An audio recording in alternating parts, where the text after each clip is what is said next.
Yesterday we left off with Hittite art. Is that correct? Yes.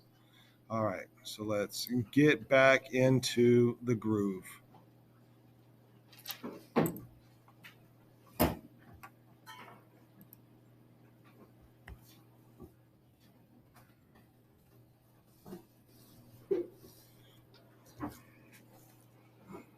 Did everybody write this down last time? We are still in chapter 2. All right, and we are going to the Middle East or West Asia. And now we're looking for Turkey. Where is Turkey?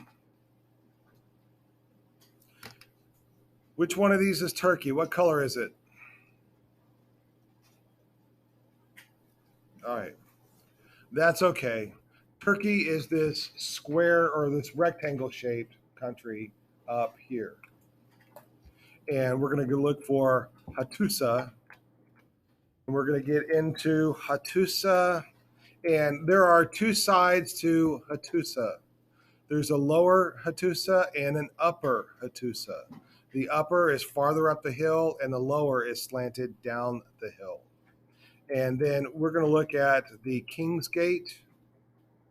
There's a King's Gate on that side. There's a Sphinx Gate in the center. And then there's a Lion's Gate over here. And to get into the King's Gate, so somebody traveling, you don't just walk up to the gate. You would have to walk around and then go through this almost this gauntlet of walls right here. So in a wall, the weakest point of a wall is the gate. And so if you have enemies that are trying to get in through the wall, they're going to try to get in through the gate. And if your gate is somewhere out here, you have a whole bunch of enemies out here and there's nothing you can do about it. But if your gate is right here and you have these walls on either side of people trying to get in the gate, you can have people on top up here throwing spears and rocks down on the people that are trying to get in if you don't want them in. But anyways, as we get a little bit closer, all right, there's this gate right here, and there's a king on each side. And this is what it looks like nowadays. Then we're going to go to the Sphinx Gate, and the opening of the Sphinx Gate would have looked like this then. Now it looks like this. And the Sphinx, you can see, has the head, the body of a lion, and the wings, the head of a human, body of a lion, and the wings of an eagle or a bird. But we're not really here for the King's Gate or the Sphinx Gate. We're here for the Lion Gate. I want you to remember the Lion Gate.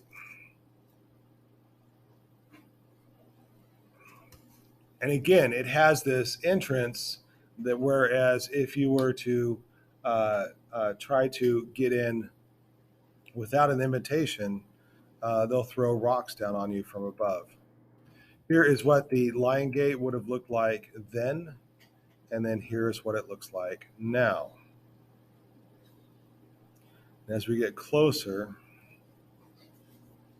all right, so the message of the lions and the Sphinx and the kings is that the lions will protect the city. The lions are there to protect the entrance of the city.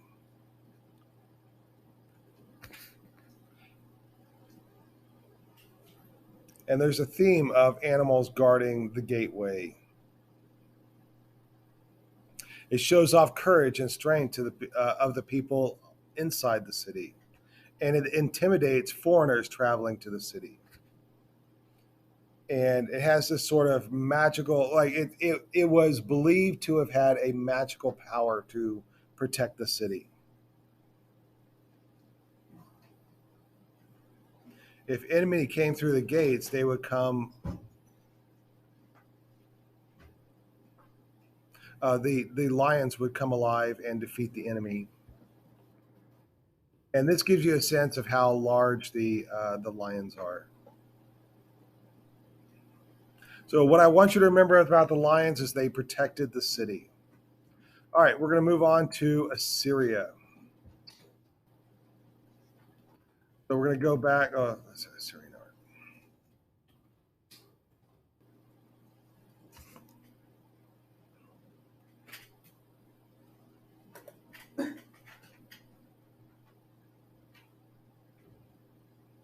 All right, we're going to go back to the Middle East, and we are looking for Iraq. Which one is Iraq? Right. It is that one right there. And we're going to go to the northern area of Iraq, and we're going to look at the Assyrian fortress palace. And as we get a little bit closer, I want to point out there's a gate there and there. Right, here's a gate to get into the palace. This is the big palace around here. And then there's another gate to get into the palace. And as we get closer, I want you to pay attention to these entrances right here and here and here. And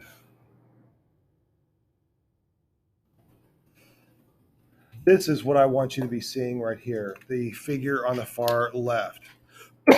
And just like the lions in the previous city, they have these magical creatures that guard the entrances to the various parts of the palaces. We're going to skip past this.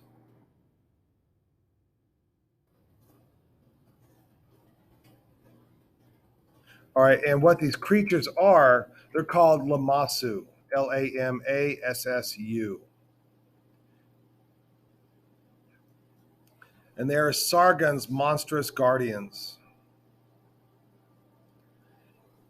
They have the body of a bull, a man's head, and they are winged. Here's some other images of Lamassu. And they use these creatures to guard entrances like this right here.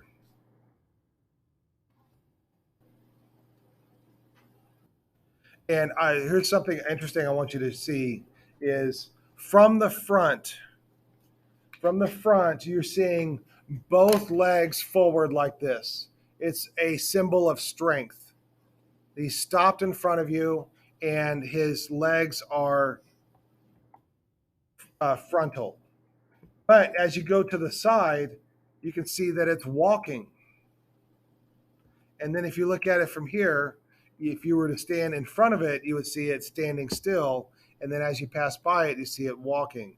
So there's kind of it changes its stance, and it's kind of interesting. It makes it look like it has 5 legs, but that's not true. You're meant to look at it from the front or the side. I want you to look at some of the details that are in the. All right, and we are going to stop there for today. Lamassu are there to protect the city and entrances.